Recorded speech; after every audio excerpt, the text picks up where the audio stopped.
আসসালামু আলাইকুম viewers, welcome to civil engineering solution video channel. আজ আমরা ইটিপি প্ল্যান্ট অর্থাৎ ইফুলিয়েন্ট ট্রিটমেন্ট প্ল্যান্টের পানিতে পিএইচ কত আছে এই পিএইচ চেক করব। এটি ইটিপির আউটলেটের পানি। আমাদের মাল্টিমিটারের মাধ্যমে আমরা পিএইচ চেক করতেছি। আমরা পানির স্যাম্পল কালেক্ট করছি। স্যাম্পলের ভিতরে আমরা পিএইচ কেবল সেন্সর কেবলটা দিয়ে দিলাম। ভিউয়ার্স, এটি একটি মাল্টিমিটার। এই একটি মিটারের মাধ্যমে পিএইচ, টিডিএস, ডিও, টেম্পারেচার ইত্যাদি চেক করা যায়। আমরা এখন পিএইচ চেক করতেছি।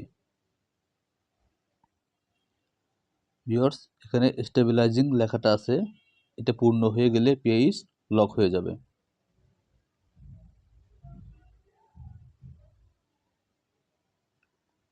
প্রথমে মিটারটা অন করে নিতে হয়। অন করে নেওয়ার পরে কেবলটা কানেক্ট করতে হয়। সেন্সর কেবল কানেক্ট করার পর আমাদের মিটারের উপরে ডান পাশে রিড অপশন আছে, ইয়েলো বাটন প্রেস করার পরে পিএইচ কাউন্টিং শুরু হয়। পিএইচ কাউন্টিং শেষ হওয়ার পর স্টেবিলাইজিং লেখাটা আছে, এটা লক হয়ে যাবে। এটা লক হওয়ার পর যেটা ফিক্সড একটা ভ্যালু থাকবে, এটি হচ্ছে আমাদের পিএইচ ভ্যালু।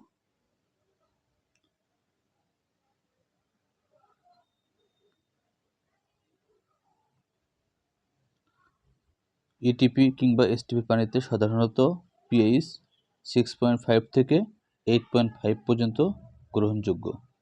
আমাদের ডিওই অর্থাৎ ডিপার্টমেন্ট অফ এনভায়রনমেন্টাল পলিসি অনুযায়ী ইটিপি এবং এসটিপির পানি কোয়ার্টারলি টেস্ট করতে হবে। সেখানে তাদের গাইডলাইন অনুযায়ী আমাদের প্যারামিটার ঠিক রাখতে হয়।